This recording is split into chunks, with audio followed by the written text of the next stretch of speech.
Good morning, good evening, good afternoon, everybody. Welcome in. It's Fate Walker. Give me just a moment, chat. Hello? Yeah, I'll let him know. Hit that like button, sit back and rest, because now you're rocking with the best. Hey, no, I said the thing. Yeah. Are you sure? Alright, hold on. You kicking it with Doomkiller HD. What's shaking, people? It's Doomkiller HD. Sit back and relax. You are now rocking with the best. Let's go! It's the weekly wrap up, the home of the hot news. Break it down, bite size, so it's easier to consume. All facts, no cap. We winning and can't lose. Is it fire or trash? The only thing you can choose. Discussing all of the topics, using reason and logic. Deep diving through these trailers, so if you miss it, we spotted superheroes and villains from gaming to television. Smash like, hit subscribe, ring the bell, never miss it. Let's go! Lazily bon ton roulette, which means let the good times roll. Peace out, people. What's shaking, people? It's your boy Doomkiller HD. Sit back and relax. You are now rocking with the best. And welcome back to the channel where we break down all the superhero news and info in gaming and entertainment for you. That way you are in the know. So yeah, let's talk about what we are going to put you in the know on, which you probably already know because it's Sunday. And welcome to the weekly wrap up, people. So first off, thank y'all for coming through. I greatly appreciate it. I see y'all out there. Taladia Plays, Captain Tay, Serenity out. Man, appreciate y'all for coming through. So let's get on to the topics of the night, and then we're gonna bring in the co-host and get this show on the road like we always do, people. So of course we're gonna be talking about Spider-Man 2, New Game Plus, and all of that comes with it. Helldivers 2. What? You know what I'm saying? And then we're going to talk a little bit about Suicide Squad Kills Justice League because, I mean, that is what it is right now. And we're going to maybe throw a little bit of MK1 because somebody named John Cena just dropped in. And y'all know who John Cena is, the Peacemaker. So, yeah, let's get that popping.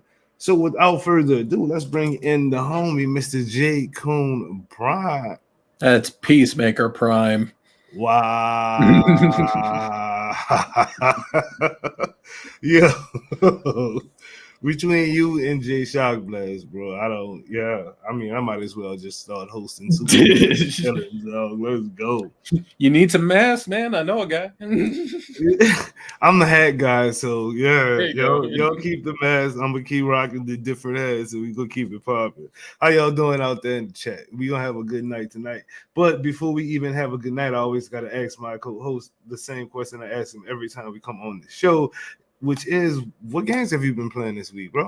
Man, it has been all over the place. I like to hear our it. last wrap up. So played a little Suicide Squad, played Helldivers. Shout outs to Daredrop for blessing me with a free copy of a really good game that hopefully I'll get back to at some point called Banisher's Ghost of New Eden. That was the thing they showed off at the Game Awards of the Ghostbuster in the 1600s and his ghost wife. It actually pretty good. And then I left the chat to decide my fate one night, and I was like, you want this, you want this, you want this. And I learned very quickly, never underestimate a Dragon Ball fan. And we wound up with Dragon Ball Z Kakarot after literally eons. And I gotta say, for a game that's named after the main character, you don't play with the main character very much. Wow. I've never even played Kakarot the game, so is it at least a good game? I think it is. It's not the traditional Dragon Ball game that we're used to seeing, which are all fighters. Obviously, it does have action and fight sequences in it, but this plays more like an RPG where, like, hey, I've never seen Dragon Ball before, but I want to play a game, not watch something. Play this, because it literally goes through the entire Dragon Ball Z saga. Cool. Yeah, it's actually really good. All right. I've been playing a little bit of Spider-Man 2, of course, because I'm trying to make sure everything is in order for when the New Game Plus drops. I've been messing around a little bit. I streamed a little bit of Suicide Squad, the story, yesterday, and played a little bit of Helldivers. I got through the tutorial, played my first mission. You got your cape. You ready to administer liberty to the galaxy? All right, I Are got you my ready to join Jay Coon's Roughnecks Doom? dog. I don't know, bro. Like I like the game though. Like we'll talk about that. We'll definitely talk about more Absolutely. Helldivers for sure. And if I may, shout outs to Marshall in the chat. For my Gundam fans out there, your wait is not going to be much longer. Bandai Namco finally announced Gundam Breaker 4. If you ever wanted to create your very own mobile suit from top to bottom, go send it into battle. You are not going to have too much longer to wait. It's finally coming. Okay. All right. Yes, Helldivers 2 for me. Also, I am about to dabble into Death Stranding. I got that. My man! Yeah! I'm gonna mess with a little bit of Death Stranding, see what that's about. You know what I'm saying? So I'm about to be gaming, man. I should have learned my lesson from Avengers, but I've definitely learned my lesson from another game we're gonna discuss tonight. But Man, yeah, you better DM me every single time you go live with Death Stranding. I want to see your journey. oh wow. Love that. That is like one of my favorite games of all time. That like just at nighttime when nobody's on to play, no multiplayer games and just and so. But if I do stream it, like if I find a stream something that I could stream, I would definitely hit you up. But let's get on into the show. Again, let's hit this roll call real quick. Hoarder Gamer, Marshall, Who Cares, Tiladia Plays, Original Crinky, Marshall, Risk My Serenity. Man, thank y'all for coming through. Let's keep it popping. Keep it popping and pushing. Spider-Man. I'm gonna take the helmet off because I actually have a hard time here. Look at the quality of this thing, man. Can it take a bullet though? I'm not about to test that. All right. But yeah, there are no ear holes, so like everything is echoed, even my own voice. So we're gonna put on the Tony Starks now. All right. There we go. That's them Eat It 2000s right there. Yeah. Right there. Yeah. Charity suits and older suits and the drama that came along with it. Who would have ever thought that something for charity would cause drama, J. Cole, Brian? Man, I saw those tweets and I immediately got a headache. Like, are these people for real? You are really getting upset over something that is for charity?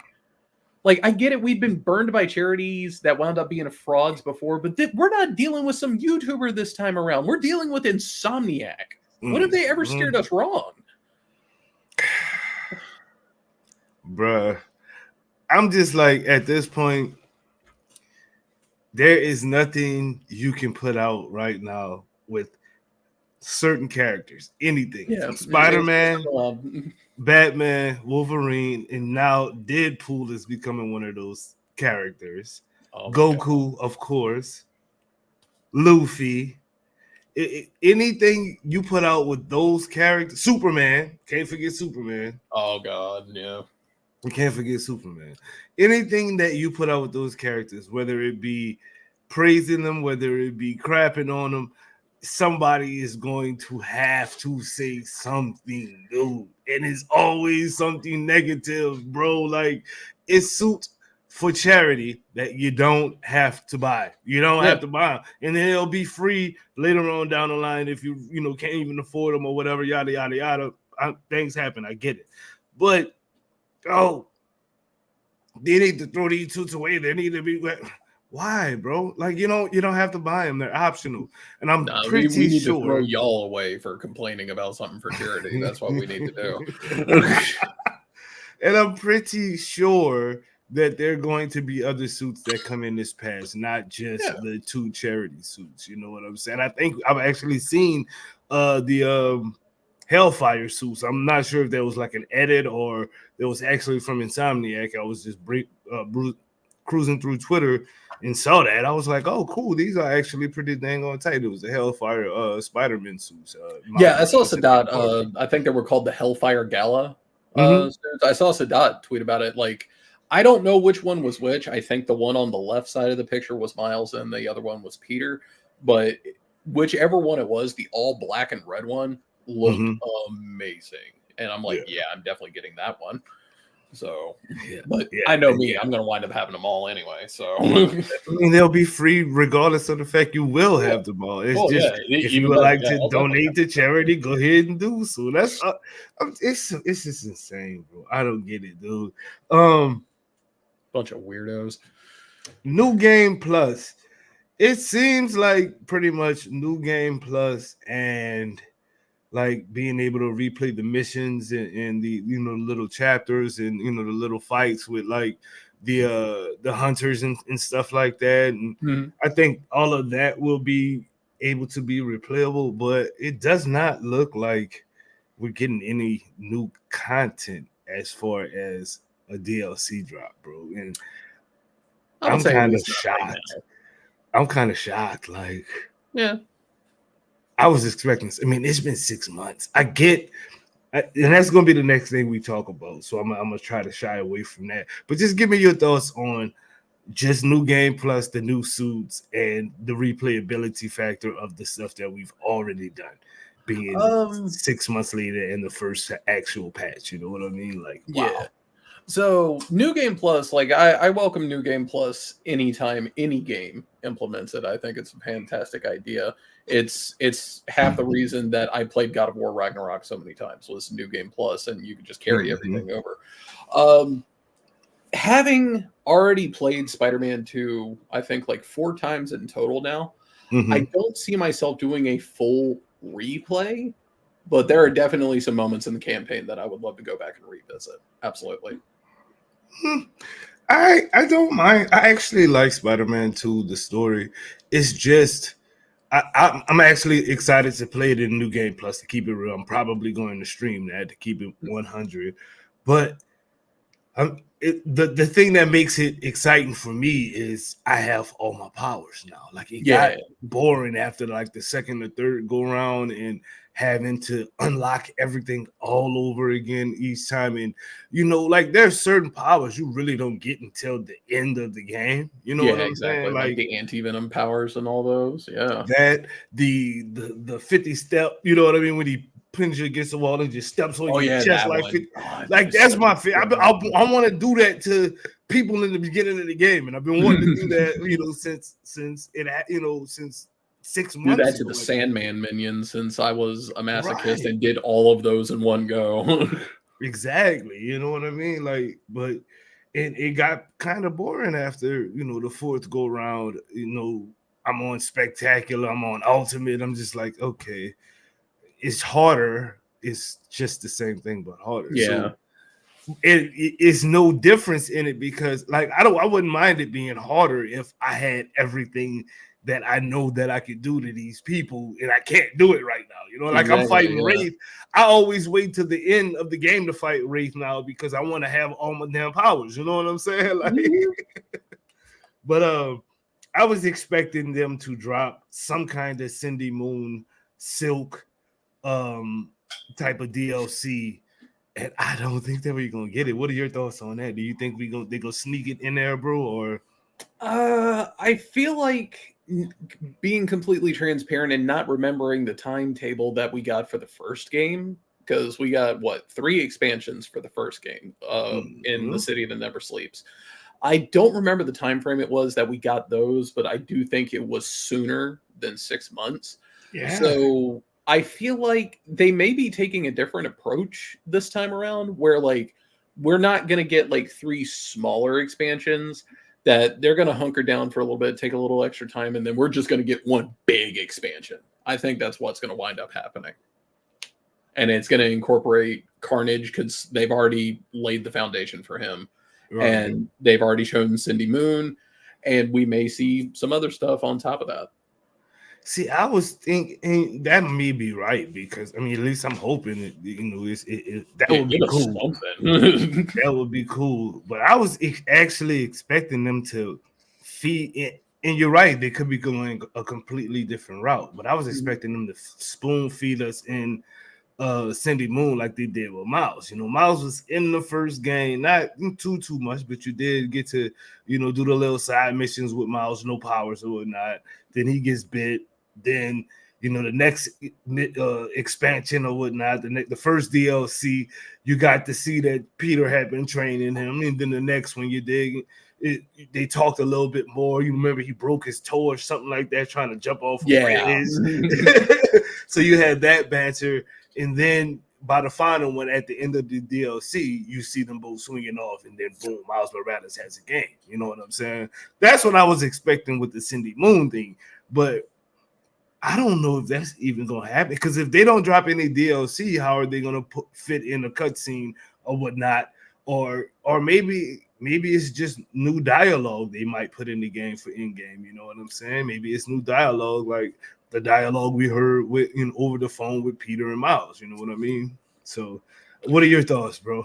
That very well could be possible. And then another thing that we probably should bear in mind, and I know it's old news now, but for all we know, that wound could still very much be fresh with Insomniac. That big leak, that's the next thing we're talking about. Yeah, like, drastically. Like, oh wow, I know everything we're doing already back to the drawing board. Everything's delayed now, and that could be contributing factor to why we're waiting so long. That is literally the last topic that we're talking about, which is we might as well just jump on into it right now. That security breach may have done more damage than they're publicly letting know. You know what I mean? Publicly letting us know. It seems like that security breach, that hack might have been hell for Insomniac. And you're right. Maybe that is the reason that there's not even spoon feeding us anything. It's like, okay, is it okay to put this out? If we put this out, can they reattack us? You know what I'm saying? Yeah. Like that was actually the next thing on the list. So your thoughts on we'll just break it down into smaller questions. Do you think that security breach, and I'll ask the chat too, do y'all think the security breach did a lot more damage than they're publicly letting know? I think that it potentially did, and my eyes really got opened because, like, I've seen data breaches all the time. Being a fighting game player, it is no thing. Like, the last 3 NetherRealm Studios games were leaked. Like, stuff came out well before release. We're already kind of still dealing with it with Mortal Kombat 1. I watched a documentary on the making of The Last of Us Part 2, and they were just a few weeks out from release, and they got a threat, like a ransom threat of like, pay me such and such amount of money, or I'm releasing all of this. They didn't pay anything, and they closed the back door to how this person got the data out, and he leaked everything. And it set the game back a few months because of it. Dang, dude. Yeah. So I would not be surprised at all if that's exactly what happened. Because they got the giant leak, and because of it, now they have to go back to the drawing board. Well, that makes sense. And I mean, what can you do about it? You know, like literally, what can you do? As gamers, all we can do is just sit and watch. And for lack of a better term, when stuff like this shows up, behave ourselves and don't talk about it. I'm like, shout outs to this guy because I love him a ton, just like we all do. He single-handedly kept Avengers alive.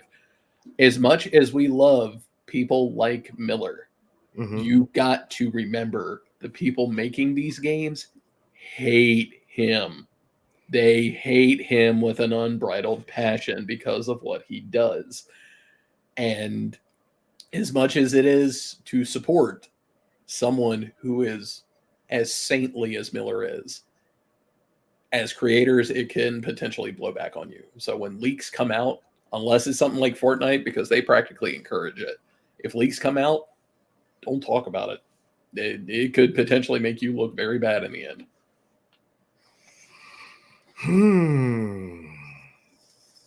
Let's see what the chat has to say. About that. Do you guys think that it is? And We likely have 3 or 4 years until the next game minimum, which will likely be some DLC in due time. There's already talk of PS6 or maybe SM3 will be out for that console release. Spider-Man 1 DLC was good for Black Cat, Yuri Watanabe, and Silver Sable. I expect a new game next year, Miles Morales size, and Spidey 3 in 2026. That's Hoarder Gamer and Hero Mentor. Me personally, it's obvious that it's done some damage, bro. We all know how Insomniac is, and they're workhorses. You know what I mean? They want to put out the best product, that they can, in with their style as possible.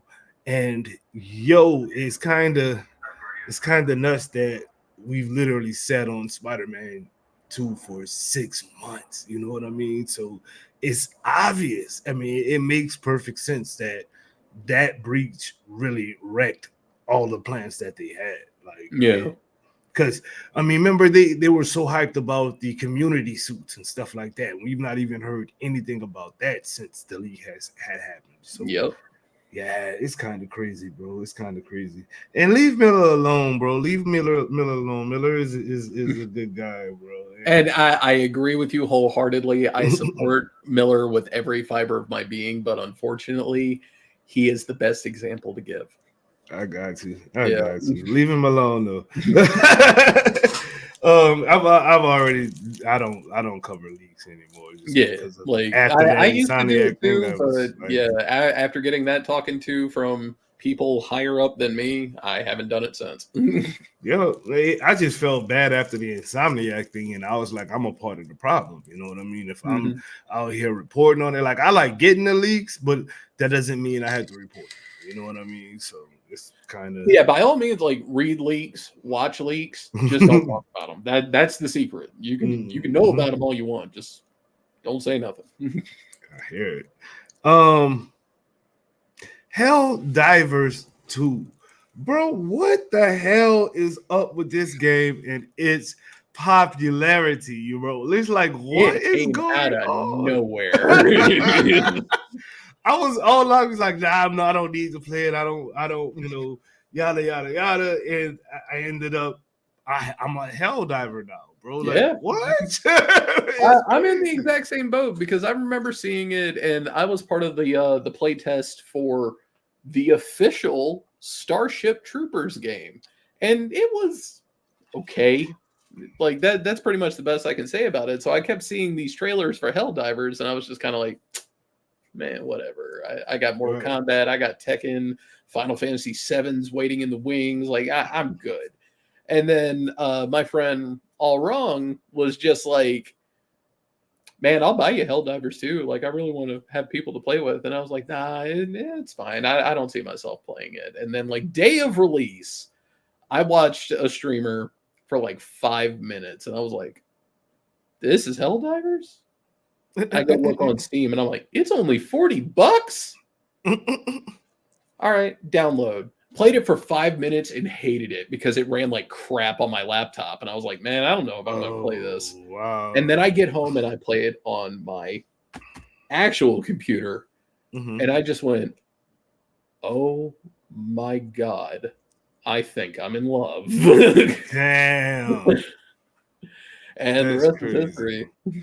That's actually crazy. Yeah. Like for me, I needed a lot of convincing because I was like, you know what, I have Suicide Squad Kills the Justice League. I've got Overwatch 2. I can always go back to if I feel like playing that. What do I need with this game? But a buddy of mine broke it down for me. He was like, yo, you can do this, this, and this, and this. There's no PvP, so there's no, fear of competition. You know what I mean? The more you play it, the more camaraderie you get because you really are working together for a common goal. And I was like, what? So this is like, it's like Avengers with guns. He was like, but it's Avengers with guns. Yeah. I was just like, wait, what? I was like, all right, bro, I'm gonna go ahead and grab it. And my wife had got me a shout out to my wife. She had got me a a PlayStation gift card for Valentine's Day, which was just, Nice. I don't get Valentine gifts. And she was like, let me get my husband a Valentine's gift this go around. And she got me a PlayStation gift card. So I had enough on the gift card to just get the game for free. So I grabbed it, you know what I mean? And I wasn't feeling well for a couple of, like the day I grabbed it, I started not feeling well. So I didn't play. And then a couple of days ago, I was just like, let me go ahead and get my cape real quick. And I played it, bro. And it's super nostalgic because like when you first getting on it, you're hitting the buttons, you're like up, up, down, down, left, right, VA, select star. I was like, wait, Dude, is the this strategy Contra? thing is so dope. I love that so much. Like you got to know like fighting game combos, Bro, I was just like, wait, what? Hang on, Doom. We may have an emergency here. Hang on. Uh-oh. Oh no, no emergencies. Oh crap. This got called into work. Oh dang. Damn. Well, co-host, I'm sorry that you gotta go. I guess I will. Oh no, I ain't gotta go. Just like give me 1 minute. That's all I ask. Oh, go ahead, do your thing. Just like 60 seconds. All right. Go ahead, do your thing, man. Well, until he gets back, I'm enjoying Helldivers. What I played so far. I've gotten my cape.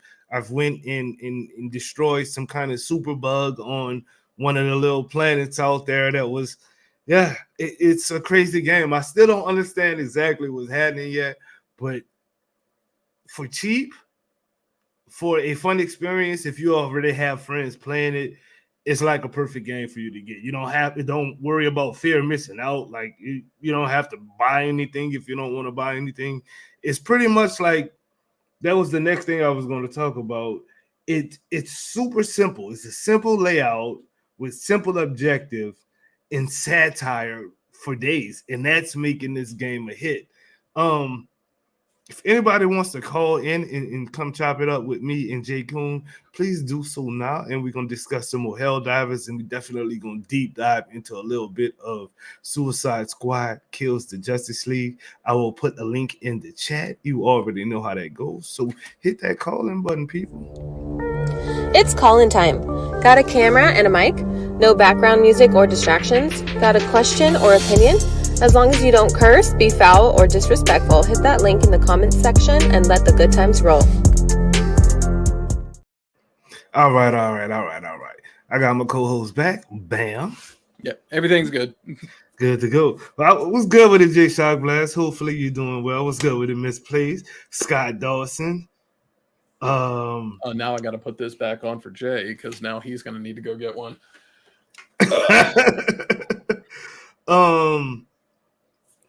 Okay, Hoarder. Okay, people in the chat are actually talking about what they think of Helldivers 2. Hoarder Gamer, who plays a lot of games, like Hoarder plays a lot of games, and so I do trust his opinion.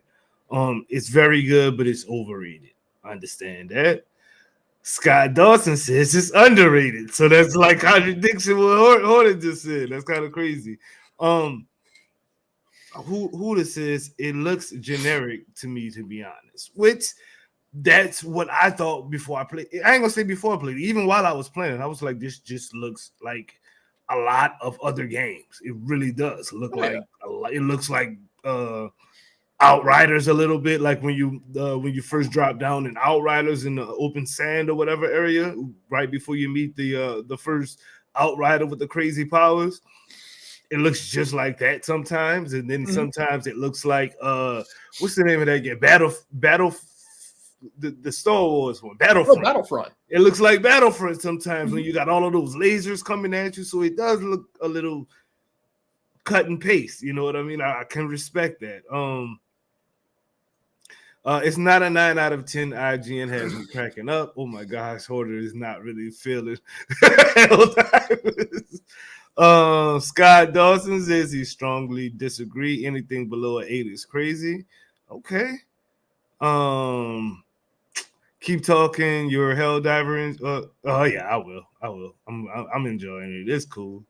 Jay Shock Blast, who is. Hello, Jay Shock Blast. How are you? What the heck, divers? Like why? Like this is a kid-friendly show. I thought. Well, did I say something other than what the heck? Heck divers. It's not like Oh, I can't say hell diver. demonetized. How you doing tonight, Jay? I only clicked the link because I saw Thor behind you. Shout out to Thor then. He's like up there, up. Oh, my wife moved him. Yeah. She wanted him up high. Normally he's sitting right here, so I can grab him and be like, "Hey, this is my." No, Okay. no, he's fine where he is. That's all. Enjoy your heck leaving? divers. Unless you want to talk to me about anything else. Well, we still have Suicide Squad to talk about on the show if you wanted to stay. You don't have to, but I kind of want to. You had a hit tweet without really saying much, and I love that tweet. So Yeah. I'll, if Jay Kuhn's okay with it, I'll stick with him. I mean, I guess I could. Where did he go, by the allow way? I just can't for see once. him. yeah, he's John Cena right now. So Yeah. I'm just a floating helmet at the moment. if that. Are you not enjoying? I saw you in Sadat playing streaming. I was in your stream the other day. Here's my Helldivers speech. Okay, Mm-hmm. I'm so glad people are enjoying it. I feel like there's some compensating going on. It doesn't matter though. Like, if you're having fun, you're having fun. The problem that I have is I was told that you can't just play a video game and have fun. There has to be an enormous backstory behind like why you like it. You can't just have fun. You can't dummy out on the game, bro. It's impossible. You can't turn your brain off and just have fun. Like, if you can't, it's not allowed. It's not in the rule book. And I've seen the tweets. I'm taking it out on Helldivers. And I admit that up front. Okay. The game's fine.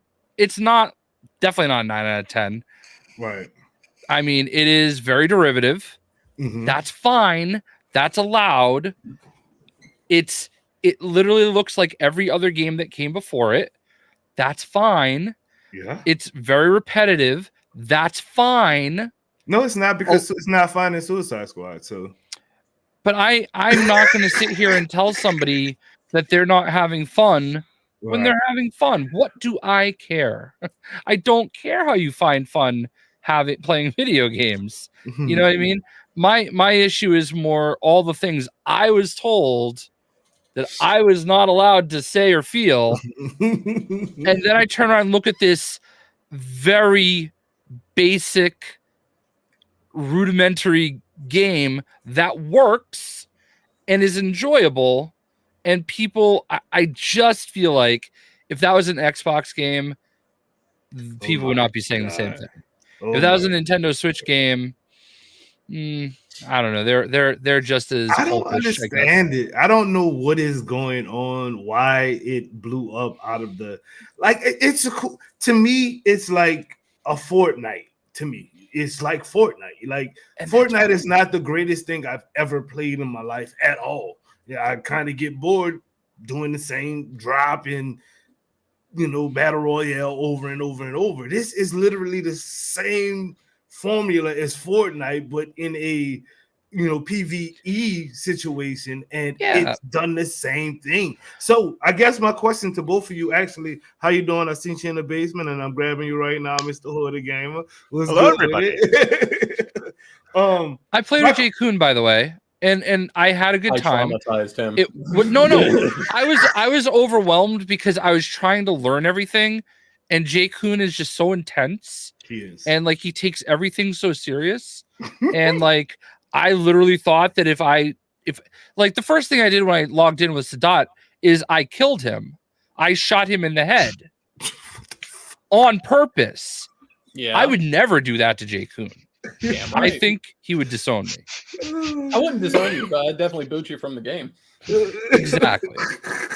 And here's why, Jay. I'm sorry. I know that your sense of humor is very dry and sarcastic, and Yeah. I get that. I get that Yeah. 100% because I Bro. have my moments in that as well. The first But- time we played Fortnite, this man burnt me to death for no reason at all. There dude. was a reason. I'm a pyromaniac. Like you. I like burning things in Fortnite. This man burnt me alive, then revives me at the bus station to shoot me again, bro. Like, But in my That sounds community- like something I would do. in my Does. community, we have someone who's been there for a number of years by the name of Cyberclowns. Cyberclowns is the bottom of the totem pole for good reason. He is the king of just killing everything in sight, whether it's your teammates or not. And a lot of my community is very gun shy for that kind of behavior now. So we just don't tolerate it anymore. No, I am sometimes careful when I make jokes with Jay Kun because I don't Jay think Kun he is a gamer, like- for real. no. I just I'm a don't gamer, yeah. I don't Gamer, think like my jokes sometimes hit with him. And I Oh. think I'll he, admit sometimes they don't. yeah, and that's fine. I know who I am. Like Yeah. you should just assume that everything I say is a joke. Which is I'm- what I tell myself quite a bit. Yeah. Yeah. So yeah, there is one, and I have become absolutely gun shy since then. No, I'm messing around. I'm messing around. Like I would never say any of that, and like not like it not be a rub, you know, like not be a little bit of ribbing, you know. Oh yeah, and that like I very, very seldom take what you say as like a jab. Like I joke about you flexing a ton, but at the end of the day, I do the same thing. So like yeah, it's You know, just you're good lucky. for You're fun. lucky. You're lucky. My limited edition cover of me on WWE 2K24 is upstairs. Not just that, there's the one of one that's me, and the one of two that's me and my tag team partner on Cage Games. Yeah, I saw those on Twitter, and I'm just too happy. So, for so you. what's it like having a match with Spike Dudley? Cage is about that big. I keep like he hasn't posted anything yet, and it makes me sad because I want to see his vlogs so bad. Mhm. Because like I'm bad at doing vlogs, and I loved my vlog video. I thought it was really fun, and I had this like everybody knows my Batman Ninja joke at this point, and he's so tired of it because he was there for the original. Yeah, I was about to say He- he saw it in person. He was in the elevator with me, so like it's old to him. And we had this like I said to him when I saw him for the first time in the lobby, I was like, I'm not gonna do the Batman Ninja thing this weekend. We're good. And then he brought it up in the middle of a match. See, that's why he's upset. You stole his thunder. So then there's this one part in the vlog where like I asked him who his favorite wrestler was, and he took it as like ever. So he's like, oh, you know, The Rock and the Hardy Boys, and I'm like, in the game. And then he said, oh, Cody Rhodes. I'm like, oh, did you like Cody Ninja? And he was like in the middle of drinking it like a monster, and then he just walked off the scene. And I just thought it was perfect. And we have some bits like that that'll be in his video, I assume. I don't know, man. Like it was fun. I'm sorry. I didn't mean to take over. I feel like I took over. No, you're fine. You're fine. I'm actually getting stuff together for the next segment anyway. Okay, so cool. you're golden. For the Real most quick part- question on Helldivers 2, because that's what we were supposed to be Yeah. talking about. Communication and being socially aware.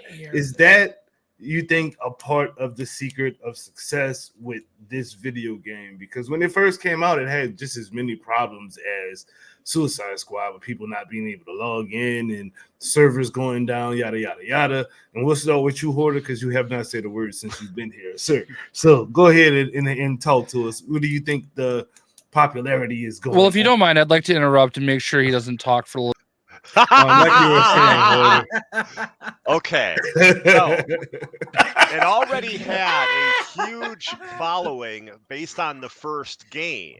and the way that they did things with the first game, kept updating it, adding cool things and everything like that. So all those people immediately jumped, and then they were very kind of like loud about how much they love that game, and that got a lot of people interested. Oh, this new one that's coming out. So they started out with like their own like big fan squad pushing the game.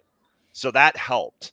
Then also, too, there's the whole crazy vibe where even though for Suicide Squad, it didn't seem to go as big as I did, where we're the bad guys. We're pretty much the bad guys in Helldivers. We're fascists. Oh, yeah. And there's part of me that's questioning, okay, how did the insects get to all the different planets? Is this some insane false flag? Is there something going on where they're mining these planets like Super Earth is? Is there something crazy going on in the background as a story that's going to be continue? You know, so that's interesting to me. I can but partially yeah, answer that. The super citizens actually use Terminids as fuel. Oh. Now, I can't explain the robots, but I did at least hear that. I haven't gotten to anything like that, like story-wise. Like, okay. Wow. How do you experience the story in Helldivers? Apparently, there are books, and I was not aware of it. Well, right now it's currently more like concepts, and the story, the actual head writer of the game was talking about this. The way the story works is dependent on gamers and what they do and their decisions. So basically, he has a framework. He knows where things are headed, but he can shift and change things on the fly. And it has to do with like the planets that you're going and trying to colonize and stuff like that. And like how there's that big thing where it's like, do 8 automaton missions. It's all based on what player feedback is through actual gameplay, not through what they have to say about it. Yeah, that's another cool thing about Helldivers. I'm just telling you.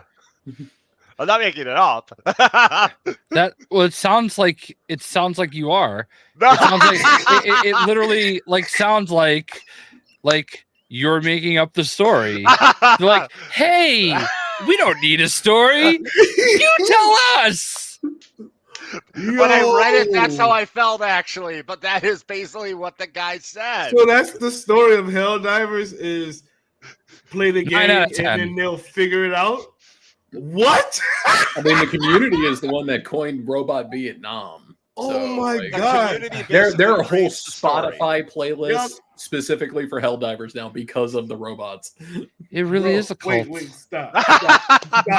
Everybody, wait, stop the fucking press. Stop. J. Coon Prime. Yeah. What is the story about What is the story of Helldivers? They are basically taking every single sci-fi trope. Obviously, the most notorious is Starship Troopers, and they are just poking fun at it. That's it. Can you ask Jay me? Shockblast, what is the story of Helldivers? I feel like we just want to be the best, like no one ever was. And you know, the planets, we got to catch them all. I don't know. Like, I don't know. We want to slay some demons. We want to Kamiya ha ha ha. Somebody was watching me last night. I don't know.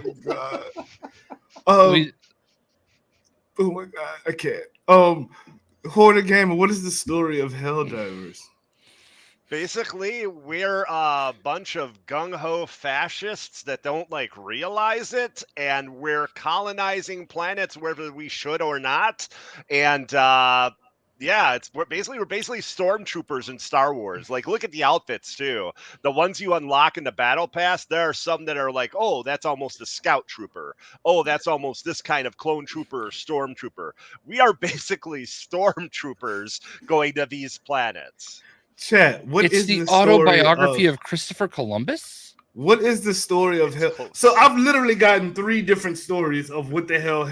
So there's no definitive story of Helldivers right now. Mine is definitely the right one. Oh How do you put out a 9 out of 10 game that's got like 800,000 people concurrently playing it. Well, that's what has me wondering. Send them the review code. Charge $40 for it and not 70.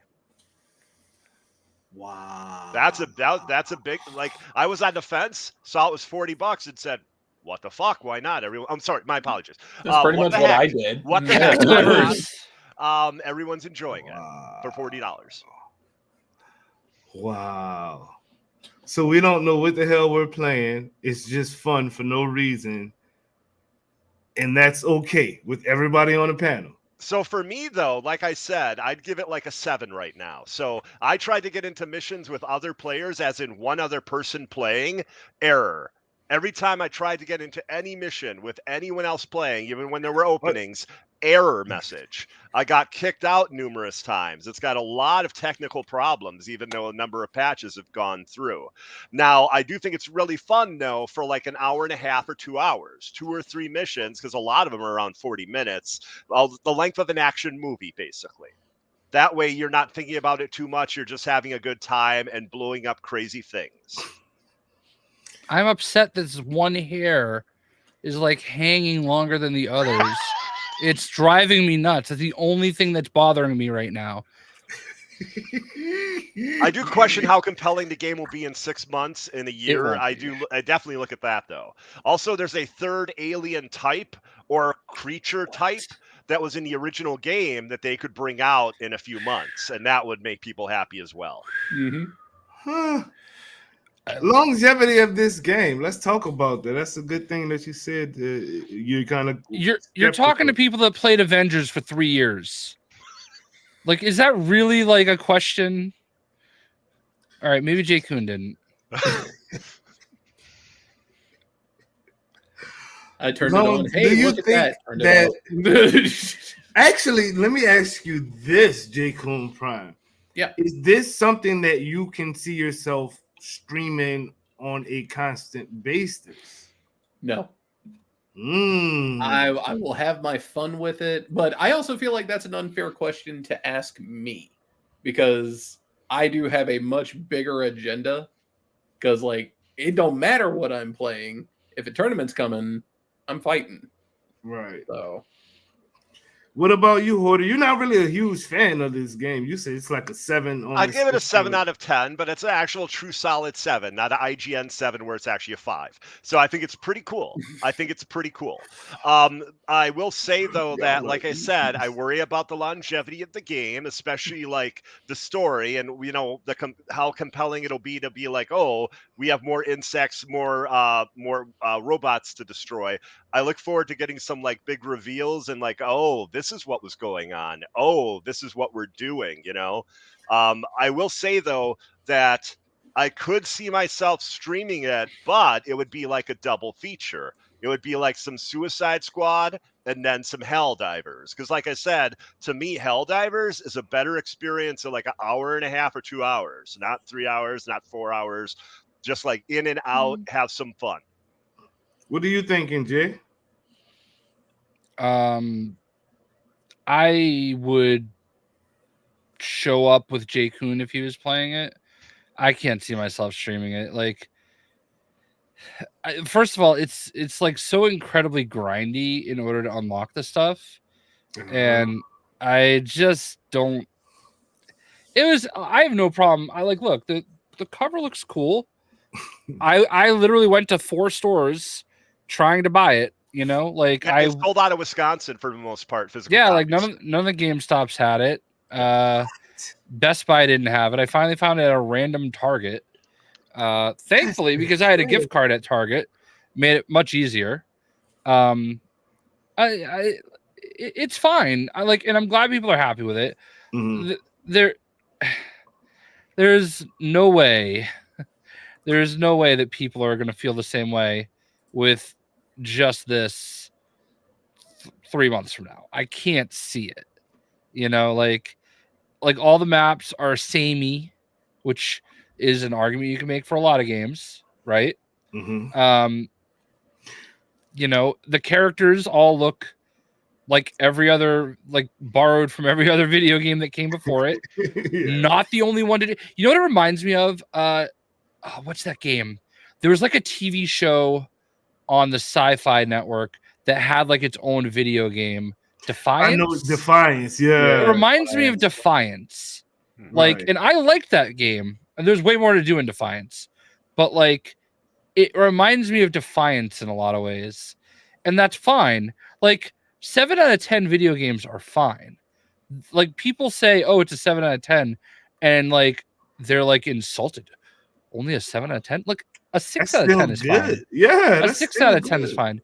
But like, it's just weird the double standards. Like that. If this came out like 3 months from now, I probably wouldn't have even blinked twice. Okay, but like the fact that it came out so closely to when I was told I'm not allowed to just have fun playing a video game. And games like, as a service are bad. I'm lying. Like that. I woke up one morning and was like, man, I can't stop thinking about Suicide Squad. I can't wait to play it. And I just tweeted to nobody, man, I don't know, man. This game is just so much fun. And if you just turn your brain off a little bit, you'd be fine with it. And what I meant by that was stop thinking about what it's not.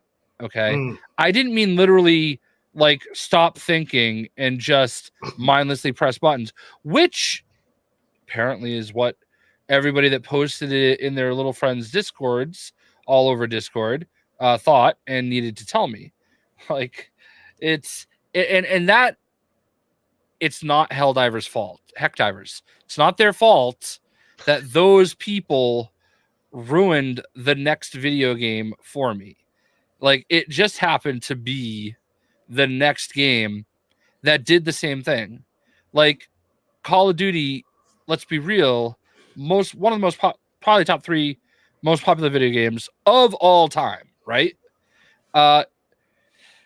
It's just a new coat of paint every year, and that's fine with them. And that was all I was trying to say with Suicide Squad, which, by the way, I know we're going to get to that, so I'm going to shut up. It's all good. Oh, we'll get to that when we get to that, because I'm not here to gloss all over Suicide Squad right now. Helldivers 2 final question. Friends and randos. So from what I have not gotten to play with anybody yet. I just literally got through my first mission, went killed a head bug and came back to the ship. I'm good for right now. But from what I hear, the game is like unity making or something with your friends. Like it can either break a friendship or make a friendship.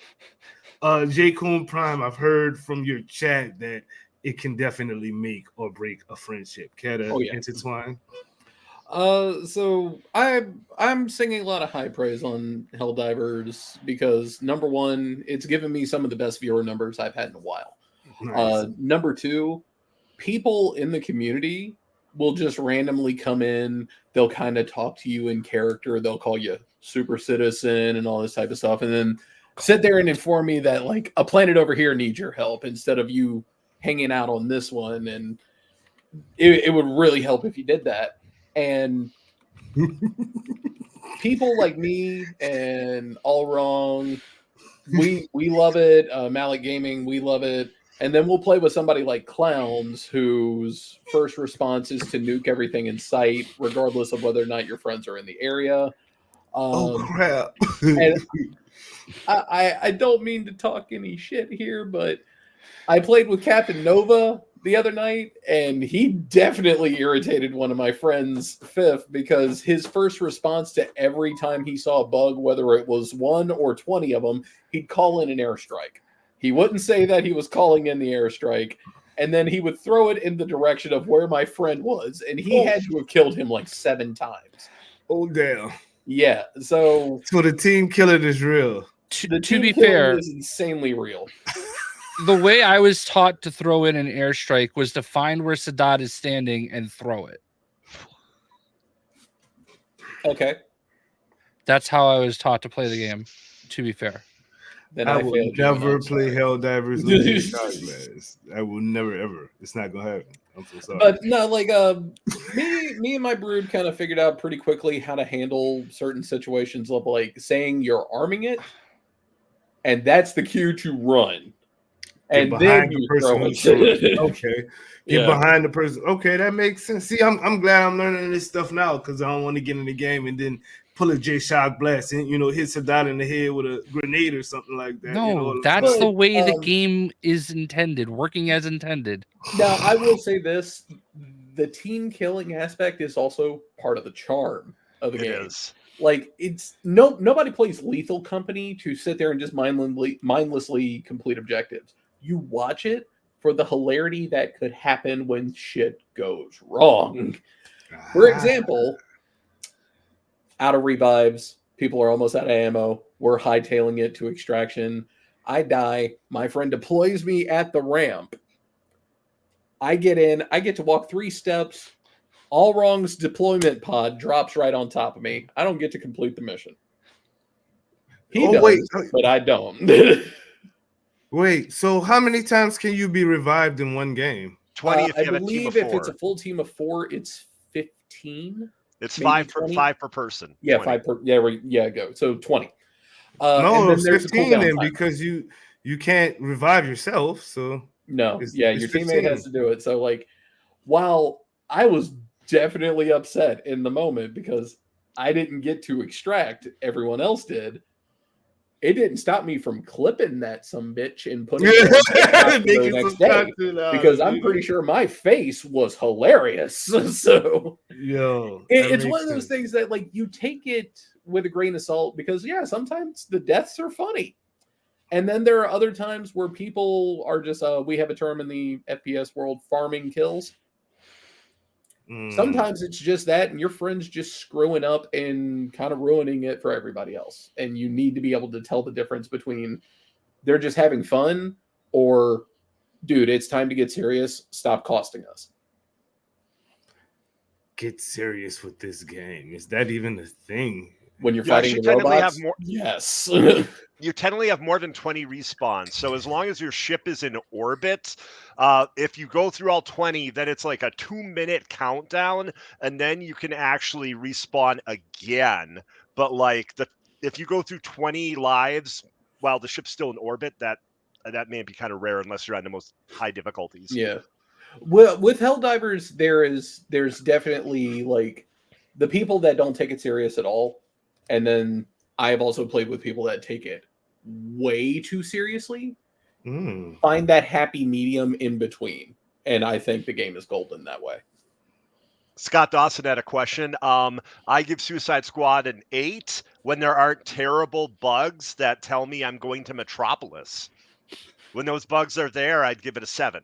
But I'd say I give the game an 8 if it's running the way it should be. Damn, that's crazy. I can't really rate Helldivers yet. I've literally only played one mission and it was solo, so I will get to that when I can. Is there anything else about make or break friendships? What are y'all talking? What do you think about that, Jacob Prime? Make or break it? Will it make or break some friendships in your circle, sir? I don't think it's going to break any friendships, but there are definitely some people that, one, I'm probably not going to play with anymore. And 2, so it broke some friendships. Actually, no, Jay. Actually, not you at all. I am of the group of, like, I found my happy medium in Helldivers, so, like, I'm totally cool with cutting up, but when it's game time, it's game time. Like, we're 2 minutes to extraction. Okay, everybody knuckle up. The people that take it way too seriously, I don't want to play with them. And there are certain people in my group that I just can't have them play together. That's all. That's crazy.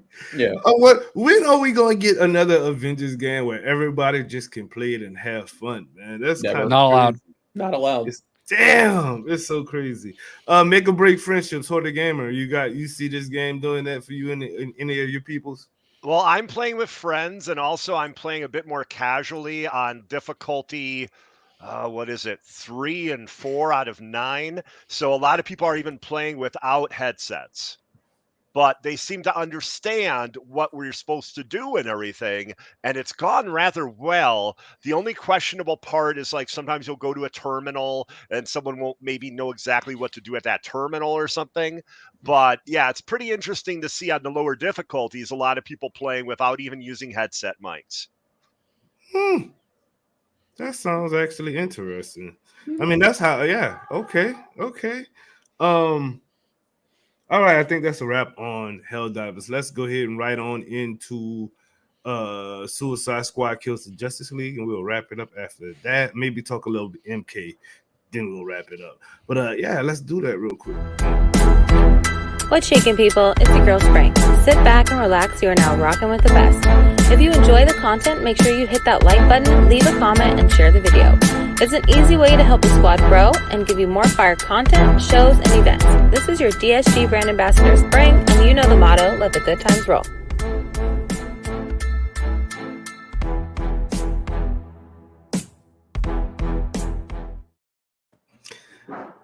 WB is very, very, very unhappy with the sales of Suicide Squad Kills the Justice League. They are very, very, very stupid. In other news, ice is cold. Anything you want to add to that, Porter? So my thought is that they're basing it on the sales, which are insane, by the way, of Hogwarts Legacy. And because it's like nowhere near that, they're like, oh, it's a failure or it's doing badly. It's not what we wanted it to be. But now also, too, it's like, yeah, but you basically stopped marketing the game for 9 months and kept silent as all these people are still stewing over something they saw from February of 2023. So part of it's on you there, WB. I mean, there was kind of some weird decisions made there with your marketing. Let's be very honest there. And then also, too, I'm guessing some analyst was basically possibly blowing smoke up the ass of somebody at WB Games. Like the analysts are like, oh, it's going to be amazing. It's going to sell these huge numbers and everything. But some analysts bump those numbers up. So, you know, they continue to have a job, and that can cause a lot of issues with a number of games. I believe analysts cause a lot of issues like with Square Enix on a number of their games. Jacob Prime? To me, it sounds like somebody wanted this game to fail right out the gate. It does feel that way. Yeah. Jay Shotglass? How long do you have? Good God. Okay, listen, how do you base your expectations off of a freaking unicorn? Like, Hogwarts Legacy is one of the highest selling games like ever out the gate, like first release games. Okay, that's not normal. You can't expect everything to be Hogwarts Legacy. That's like saying that I think it's EA is going to release, or there are people that used to work for DICE, okay, and they started their own studio and they made this game called The Finals. Okay, that's like expecting The Finals to come out and sell like Call of Duty because it's a shooter. Right. Okay. Now I haven't played that game myself, but I've heard nothing but good things about it. But it's ludicrous. All right. Well, there's Superman's in it, Batman's in it. Okay, yeah, but not the way that people obviously wanted it. And say what you want about all these people that are like, we didn't ask for this. Like, say what you want about that, okay? But at the end of the day, there is valid criticism to the fact that you're playing against the characters people want to play as. And mind you, none of those characters outside of Batman have had a game like this. You know what I mean? So that's always this game was always going to be an uphill battle. Okay, neither Suicide Squad movie like was a gangbuster movie. I mean, I guess the first one like did a lot of numbers, but that was back when like you put out a movie and like it's hitting 600 million minimum. Like it was before COVID too, so right. Since COVID, since people got that taste of oh, direct to streaming, you know, like since that's happened, I feel like most movies are not putting up the numbers. Yeah. Like, yeah, there was Barbie, okay, and then for some reason, Oppenheimer, which is a glorified audiobook, okay. Like, I don't know how that movie did those numbers, but like, it's fine. It's good acting, but it's an audiobook. Like, Godzilla too, you got to give Godzilla and King Kong these props as well. But they didn't. That movie didn't even sell. Like, it sold well for what they expected, but they had reasonable expectations. Which anybody that thinks a new IP is going to do compared to Hogwarts Legacy, which in itself is sort of its own IP, but also is adapting off of Harry Potter, one of the biggest franchises of all time. Right. And most Harry Potter fans describe it as their dream video game, what they've always wanted. Okay. And then let's not forget the culture war, because there are people that don't even play video games that bought multiple copies just because it made someone else mad. And I'm not here to defend that. I'm just saying that's what happened. Also, Stardust, I think, tweeted something so perfect. He said, it's like if Marvel would put out a Spider-Man 2 game, and then Insomniac drops a Thunderbolts multiplayer live service game and expecting it to sell like Spider-Man 2 or Spider-Man 1 or whatnot. You know what I mean? Yeah. It wouldn't happen. And that makes sense. Like, you hit it on the head with we're playing against the people that we want to actually play as. Imagine a Green Lantern game for Jason Coon Prime. I pitched that. You know what I mean? Like, Dot brought out a fantastic tweet just the other night, and right off the rip, I named like 5 different titles it could be titled as, and then I tagged WB in it saying, "You're welcome." So the night before the elevator pitch for Batman Ninja, we were on a bus going to dinner, and I wish I remember her name, but she's some big muckety muck with WB. She used to work for Netflix. She was like telling us stories about, when I took Charlie, Mike, and Jessica to Brazil for their big convention, they couldn't believe there were so many Defender fans. I'm like, oh yeah, that's cool. I'm glad you took them by name. Anyway, so like she's very deep into it, but like when they were pitching, like Caboose like, oh, you need a Superman game, and I'm like, oh, I want a Green Lantern game. And when I saw her at the Suicide Squad event, she pointed at me when she was talking about it, she says, oh, Green Lantern game. And I'm like, oh, okay, that's right. You don't remember me for Batman Ninja. Like, cold, so yeah, but that's exactly the thing. Like I understand and appreciate the argument of I would rather a Justice League game, right? Like I feel like we all feel that way, but like I turn it off there. It's like, this is the game we got. I want to make the most of it, because I like those characters. No, understandable, but that wouldn't make the game sell more because we want to make the most of what we got. If there's people who literally are like me, like for J. Coon, get him a Green Lantern game. You know what I'm saying? Get me I love that game. That's one of my favorite games ever, actually. I have a question for you. What's going to happen when Captain America and Black Panther, based in the 1950s, is about to come out? Is everybody going to be like, oh, nobody asked for this game? Or are we just going to play it? Like, because, like, I'll be honest with you, that's weird. Like, I don't think anybody... It is weird, and but it's still... You're playing as Captain America and a Black Panther. It's a Black Panther, not one you've ever heard of. I have that too, yeah. This is all I got. Why is that game not bad, though? It's not a bad game. Because this was made by Double Helix. Double Helix made Killer Instinct. I like that. I rented it and didn't buy it, and I was buying every superhero game, so I got to tell you that it was rough. But it's a turd, but it's a well polished turd. somebody played God of War 2 and went, I'm gonna give that a Green Lantern paint job.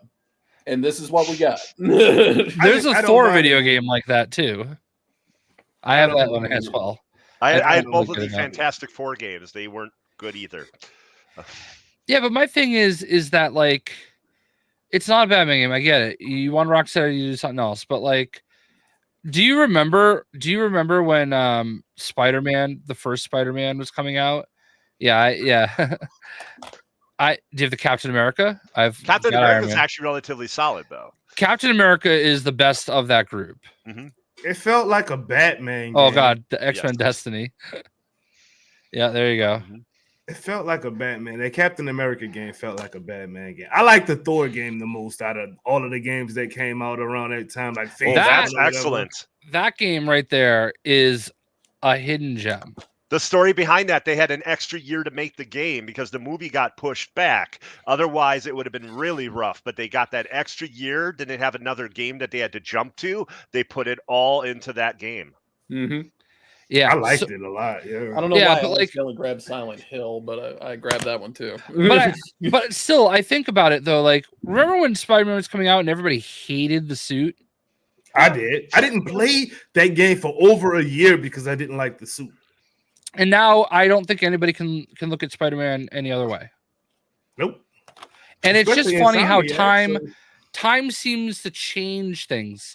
And I don't know where I don't want to like jump ahead or anything, but like I feel like I know the tweet you're like talking about of mine, and I don't know. I literally said nothing, you know. I said I don't want to comment on this. This game needed to launch flawlessly, and it didn't, you know. And if it did launch flawlessly, maybe we're having a different conversation right now. But it didn't, so there's nothing to say. Like I can't like. And then somebody's like, "Oh, why you don't have to defend this?" I'm like, I'm not. I'm not. I'm literally not. But no, like somebody said something like, "Oh, my new favorite argument is like, oh, you're defending $1 million companies." No, I'm defending their underpaid employees.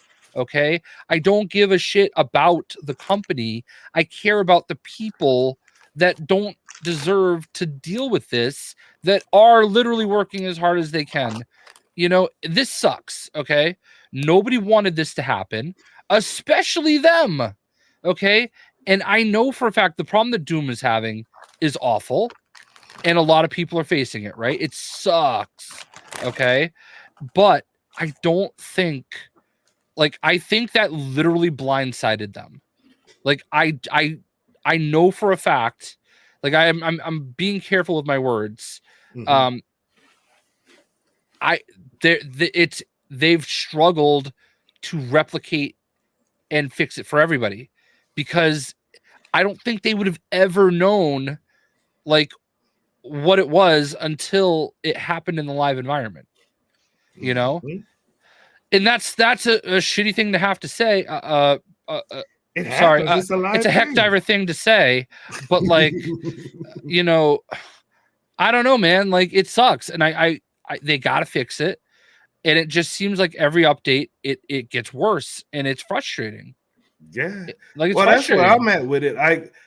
Y'all know I was one of the super hype people for Suicide Squad. I was ready. I didn't went and bought, you know, Batmans and all of that stuff, getting ready for Suicide Squad. And y'all know my troubles. I could not play any of the early access, and then a few days after it release, and you know, they finally got me into the game. I got into the game, and now I can't even level up. We streamed Suicide Squad last night for a couple of hours, and we ended up having to play just the story because I can't level up. Like, these guys are tons and tons stronger than me, and there's nothing I can do about it because of the mastery level thing. They tied being strong to the mastery levels, but the mastery levels are broken. So you can't be strong without the mastery levels, and I can't even unlock the mastery levels, bro. Like, the only time I've gotten to play mastery levels is with Hoarder Gamer, because he has a few unlocked already, so I can go play the ones that he has unlocked. But when I get back to my world, I'm right back to the same thing that I was before, and that is they're losing so many players because of that. I know Hyrule stopped playing because of it. I don't even really play because of it, because there's really nothing for me to do. Doing an incursion level for me is a waste of time. There's no benefit at all for me doing an incursion. And that's the only thing you can do at the end of the game right now is incursions. And here's the thing, though. They're going to fix it. It is. And it's probably going to happen. I mean, it should have happened by now, but it'll probably happen sooner than later. And once it's fixed, I don't think it'll ever be there again. Like, I don't think we're ever going to have to worry about that again. And I do feel like the bones of the game that they're going to keep, feeding and fattening up a little bit will be enough to like keep people interested in coming back every so often. You know what I mean? That's the thing, though. How many people are actually going to? I don't know if you've ever been in their troubleshooting section on their Discord. No, Jay. I don't want to. I don't need another Discord. I've been all over it. It's so many angry people in there, and the crazy part about their anger isn't like they're not mad at the developers or they're mad because they can't play a game that they want to play. They can't level up in the game that they want to level up in. That's the anger, you know what I mean? So, and it's fair. It's fair. I just wonder how many of those people are actually going to come back. You know what I mean? They'll come back. Like we've seen this time and time again. Okay, we've seen games launch, fall on their face, put in the work, and come back strong. We saw it with Cyberpunk. We saw it with No Man's Sky. We saw it with Battlefront 2. Like, there have been lots of games that just failed out the gate and found their way back. And I don't see any reason why that can't be the case here, because it seems like the problems aren't that the game itself is broken. It's that the way the game thinks is not working properly. Does that make sense? It's not the game that's broken, it's the service.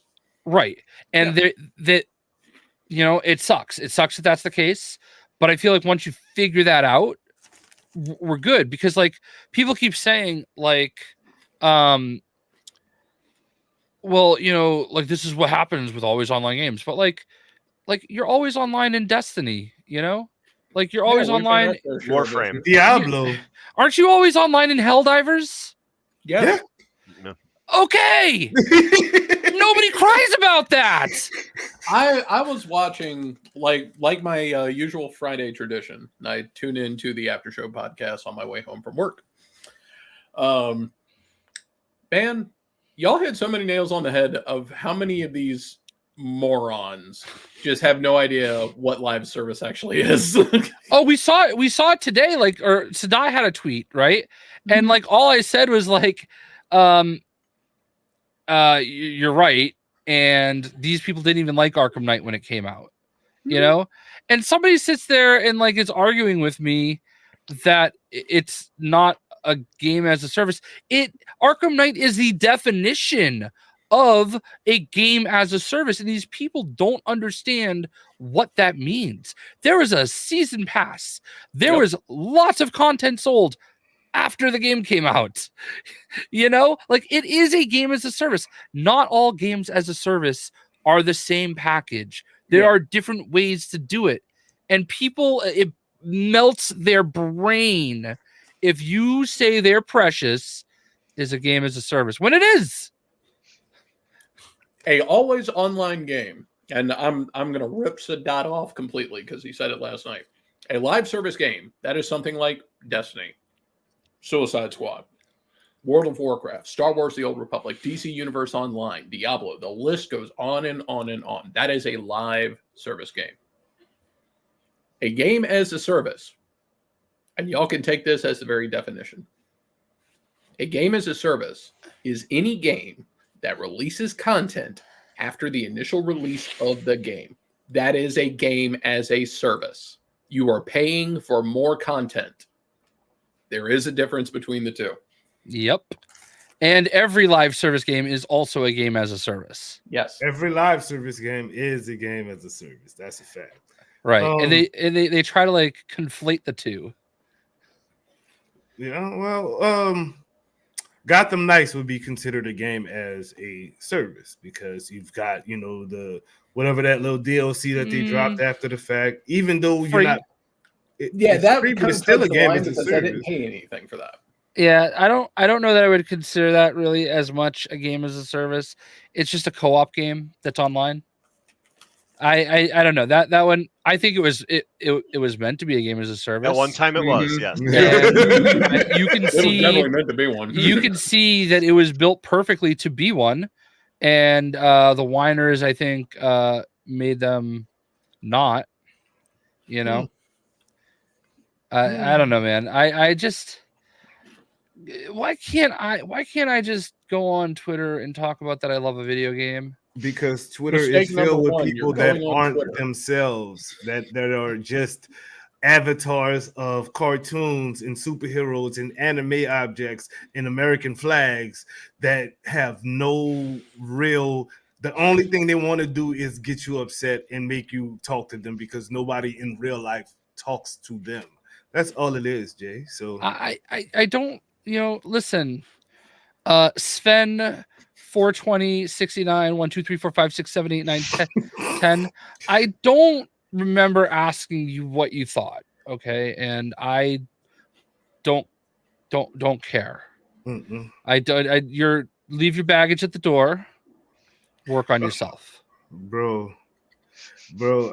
Anyways, the last patch See, for I say some Suicide shit like that on Squad Twitter, and I get scolded was by the not Square Enix really community good at manager. all, and I'm not really sure how to express that because it seems like the last patch for the squad really sent a lot of people to just waiting in Metropolis for something to happen. J. Coon Prime, have you been stuck in Metropolis waiting on? I got stuck once, and I haven't turned the game on since. Damn. I went in, pulled a Lejeune, soloed Brainiac. I think I was like mastery level like 48 or something like that. Got my loot, got loading to Metropolis, had to forcefully close out my game, didn't turn it on after that. I was like, that's all I needed to see. I saw Paul Tassi quote tweet you, Jay Shock Blast. You got stuck in Metropolis, loading in Metropolis? How did Paul Tassi find my tweet? That man doesn't follow me. He don't follow nobody, damn it. I didn't ask for this. Forbes, he don't need nothing. Oh my god. Listen, I guess it's cool. Feather in my hat. I finally got well, I mean, he's put me in his articles before, but I don't know, man. All I was doing was reporting what happened. I played 4 rounds. I got one where I froze in my suicide strike, and then I was just basically T-posing, and I could not take any damage. My guys would not do any damage. Nothing was happening, so I had to reset. Then I had the 2 loading Metropolis, and I had one that I completed. It almost felt like I was like equipped 2 nuclear bazookas. And it was over before it started. That felt good on Mastery 46, which is where I'm locked. Oh, you locked too? Oh, yeah. I didn't even realize it because I was playing with other people mostly and just going with whatever they did. And then now that I'm by myself, I can't go beyond 46. I can't even get Mastery level 1 unlocked, bro. Picture that. I can't get no stronger than in game. You know what I mean? Yeah. Last patch bad. Did you get stuck in Metropolis, Hoarder? On PlayStation, yes, but I'm a lunatic, so with the cross-play, cross-progression, I have it on Xbox as well, and I have not had issues getting out of incursions on the Xbox. Only on the PlayStation so far. I didn't know I was gonna. Sorry, I didn't know I was gonna do this. I'm gonna go pee. I'll be back. Okay. Also, too, with the patch recently, Miller said something to the effect of they altered, Raising Hell, and there are now more interesting mobs and different names of mobs. I've noticed at least 6 different names of mobs that showed up as the hit squad. Yesterday, I had murderous helicopters that were pitched higher up in the sky, and I had difficulty getting to them, and that was crazy because they were tearing me apart. It was wild. Wow. I guess we can wrap it up with this right here. Too many bugs in the game right now that hinder play, and there is nothing that was done about it in the last patch. One of those bugs being the sign-in bug. Jay explained that that is something that they really don't know why it's happening, so they're taking it case by case. Luckily for me, it happened pre-launch in the early access stage, so I was one of the first people to get the bug, is why I can actually log in now without any issues. They were able to fix mine because it happened to me first. So, but I guess that particular bug is literally different for each person that has it. That is crazy, because that's some seriously like what is going on in the code that it's affecting it. Like this, it's not the same bug. It's like a mutation or something, like an X-Man bug or something, bro. Like what? Also the fact that people can't level up. We've got now the loading to Metropolis bug. It's just a lot of different the just a sec bug where people can't get past the just a sec screen. That's a lot of bugs that's just hindering play, that's stopping people from playing the game, and that's where you're losing retention, where your numbers look worse than they actually should be. There's people who want to play Suicide Squad desperately but can't. I guess my question would be, do you think these game hindering bugs are going to cause people to not come back? J. Coon Prime. Yes.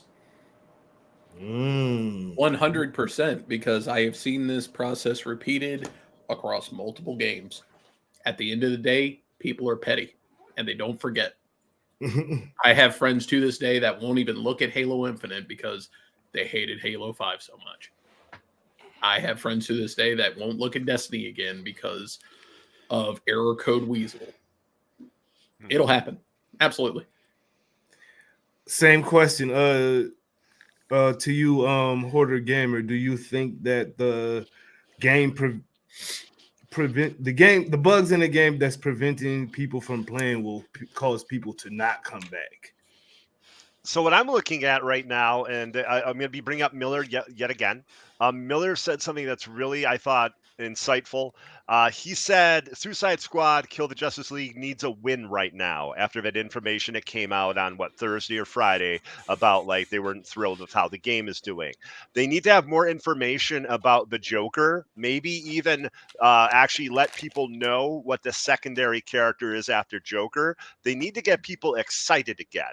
So if people are excited, if people are looking forward to a certain aspect, they will take the chance and come back. I think Joker is going to bring a lot of people back. I think people will be excited to play as the Joker, even though he's a slightly different version. He still seems to be a homicidal lunatic. So it'll be pretty interesting to see how that all goes. Also, like endgame content and like quality of life stuff, if they do some really neat things there, that'll bring people back, but they can't just let like the negativity be the main message behind the game, because that's really going to affect it. And they need to get those bugs taken care of before the Joker drops. I'd agree with that. I feel you, bro. If it all depends on how fast they can get these bugs fixed. Jay seems to think that the bug fixes are on the way. If you go on their website and you look up the troubleshooting section, it says these certain bugs are fixed. They're just waiting on the patch to roll them out. My question is, if it's fixed and it's stopping people from playing the game, why don't you just put out a mini patch fixing that issue that's preventing people from playing the game if it's already fixed? I mean, if you can put out a patch that's stopping people from having fun with the Diablo build, with the fire build, you can put out a patch that can actually help people play the game if it's already fixed. Does anybody want to comment on that note? No. Go ahead, Hoarder. There's two teams. So there's the line patch team that like goes through like code and stuff like that, and then there's the design team. So there's two different teams that are doing patches.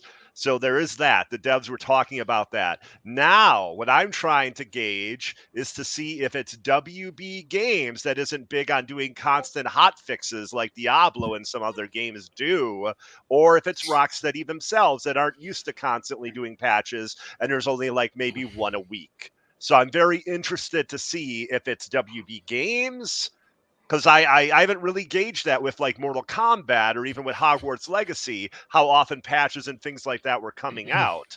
Or is it more like Rocksteady? I've noticed that. It looks like Rocksteady just wants to get everything out and do their thing, and they are being held back by WB. No hate to WB, but I don't know how those suits work up there. And it seems possible, and I think there is a fee, isn't there, for every patch they put out? I think it's something like that. Well, I mean, Fate Walker says it has something to do with PlayStation restrictions, but I can go a step further. There have been hot fixes. Like they do have hot fixes. They just don't tell anyone. And I think that goes back to like that's how Doom was able to start playing the game. Like I got an email too though. So right, but it wasn't a patch. They hadn't put out a patch yet when you were working, right? Right. No patch. I was again privileged information and whatnot. Like I know, like I never made a big deal about this. Doom did mention it. I did work a little bit behind the scenes trying to like figure out what was going on for Doom and try to get him back up and running. I know people, people that like I didn't meet through gaming, people I've known a long time. From outside of gaming, and they happen to like be in positions where I'm able to like kind of look into that stuff, and it sucks, man. Like it really does. Like I feel like they're, like I'm not trying to carry their water, but like these are people that I've met before and had really good conversations about how much they loved making this game. And like what this game means to them, you know what I mean? Like they're not like they want the game to work, believe me. And it sucks that this is happening, and it sucks that I'm getting frustrated too. I just want to play the game and have fun, and I'm not even doing that. Like this is preventing me from playing the game.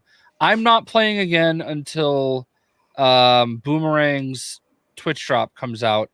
Or there's a patch. Like I don't think we're gonna get a patch before Boomerang has his Twitch drop, but like I'll play when he's got his Twitch drop, and then I'm not playing again until it's working. Like it's got to work. I mean, there's other video games, but I think about every other video game I've ever played until I was done with it, and then it came out with DLC, and I came back. Look at Destiny. Like Destiny is like what are we on, year 8? 7, of 8, Destiny? yeah. 7 or 8. All right. And like what happens every time they do their big yearly update?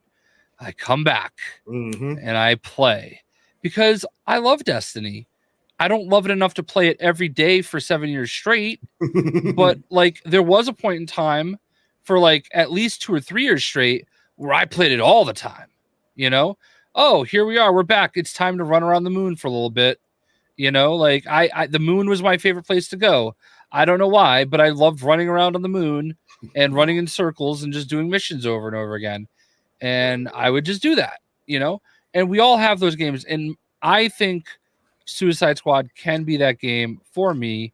It's the 27th is when Boomer starts for Sandoa, the Tuesday. So for the moon, you're talking about Destiny 1, right? Yes, Destiny 1. Yeah, my favorite place in Destiny 1 was the Plague Lands when they did Rise of Iron. I loved that place.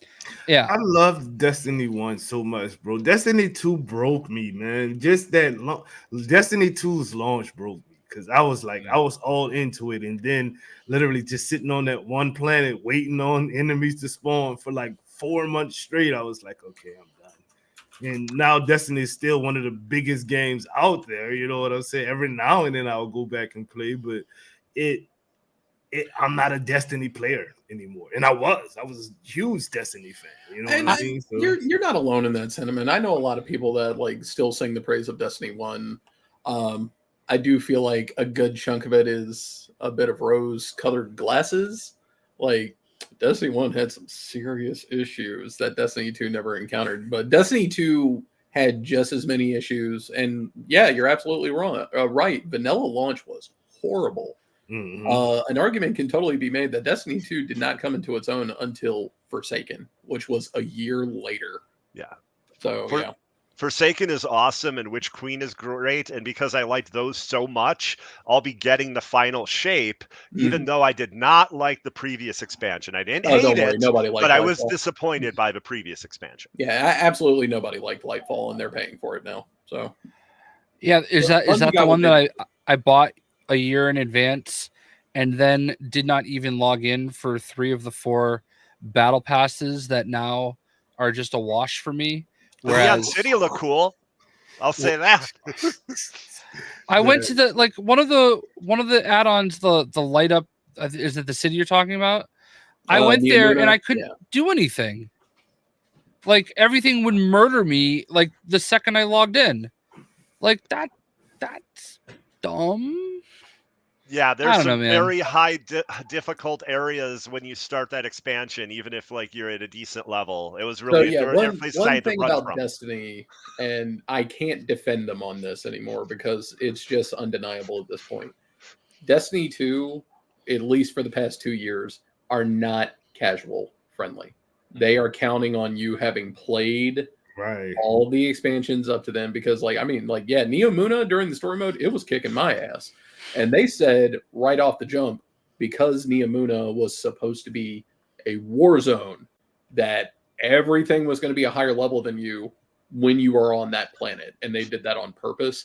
But casuals are not going to be reading the TWID every single week. They're not going to be sitting there watching update videos every week like I do. So y'all went in blind and had no idea why these people had swords next to their name and just sneezed on you and you were dead. And I really feel like they should have communicated that better. Final thoughts on Suicide Squad Kills the Justice League. I'm probably not going to be playing too much of that right now. It's just because there's nothing for me to do. But I will definitely watch y'all play so I can get my Twitch drops. As soon as they drop a patch to where I can level up, I'm gonna be on the thing like it's crazy because I do want to. Again, I was playing with a couple of DSG members yesterday, and they would drop a grenade and the entire map was just over with because of how strong they were in my world compared to what I was. So I don't want to experience that no more. I literally got off one of the missions with them and I had like 50 points and they had like 4,000 points. You know what I'm saying? I was like, yeah, this is not going to work. So until I get a patch, I'm probably not going to be running that. I'm going to be on some Helldivers. I'm going to be on some Spider-Man 2 when that drops, a little bit of Fortnite. Try to learn how to play that My Hero game. I'm gonna make Jay play with me too. I'm gonna make him play the My Hero game. When does Ninja Turtles end? Soon. Okay. You got to get on very, very soon. Stage 6 quests are already out. I completed them today. Okay. They're easy though. Go get your quest in. Get a Bobby from Neo, bro. English? Never mind. Anyway, with all that said, anybody got anything they want to say before we get up out of here? Because it's around that time. Yeah, yes. You know, it would have been great for Suicide Squad, and we'll be experiencing this on Wednesday. Oh yeah, you guys in your Mortal Kombat 1s. That's an amazing sculpt. This is the hot toy. Would have been like I watched Suicide Squad again on my flight to Salt Lake City, and I'm not saying it's a masterpiece, but that movie is slept on a little bit. That movie is way better than it has any business being. Mm-hmm. Okay, it's slept on. And I like John Cena. Okay, I like him. because for all the reasons my dad loved him. Like my dad would have never loved John Cena because of the whole when he came out, he had the whole rap thing going on. My dad was like a hardcore Marine, okay? Like that was never his thing, but he loved John Cena just because of how much he supported the military. And like I said, my dad's a hardcore Marine. I actually had this conversation with Montez Ford from the Street Profits because Montez Ford was also a Marine. Also, he literally Montez Ford is married to Bianca Belair, and they have a show on Hulu, Love and WWE. And I watched with my wife, and I was talking to him about that. And he literally recorded a message for my wife to send to her. Basically cut a promo putting us both over for being, fans. Good looking. Montez and myself. You didn't see it? I have not. Oh my God. It was good. Send it to the roundtable chat. I'll check it out. Yeah, anyway, but Montez Ford was also a Marine. So like as was Bobby Lashley. And we just had that conversation about that, and I don't remember where I was going with this, but John Cena. Why I don't like John Cena usually. I think he's a terrible actor. Like in everything he's ever been in, he is not good. All right, except for Peacemaker. He's good in C Blockers. Have you seen that? In what? C Blockers? I don't know if I can say it for a full name. No, but anyway. But his trailer for Mortal Kombat looked amazing, and the fact, like, I think Joker's a great choice to lead things off for the DLC. Deathstroke should have been second. They should have hit heavy hitters first. The second and third characters are mistakes, not forever, but to release them second and third back to back with the dialogue they're already struggling with is going to be a mistake. You know what I mean? Like the Elseworld freeze, which is said in the game, and then the third character, which is kind of an original character, right? Like they should have been year 2. Like maybe one of them you could have gotten away with, but like freeze you could have got away with because yes, you could have gotten away with the name, right? Yeah, right. But they should have had nothing but heavy hitters out the gate. First 3 characters should have been like Joker, Deathstroke, freaking what's his name? Jason Todd. Hey. Look, see? We thinking the same, bro. That should have been the first 3. We nearly have a sausage party, so I think definitely the first or second character should be a lady for sure. Okay, what's her name? Cheetah. Catwoman or the freeze girl. What's her name? Cheetah would be Killer an Frost. choice. Killer Frost. Killer Frost is a much bigger name than Cheetah. Like Cheetah's popular.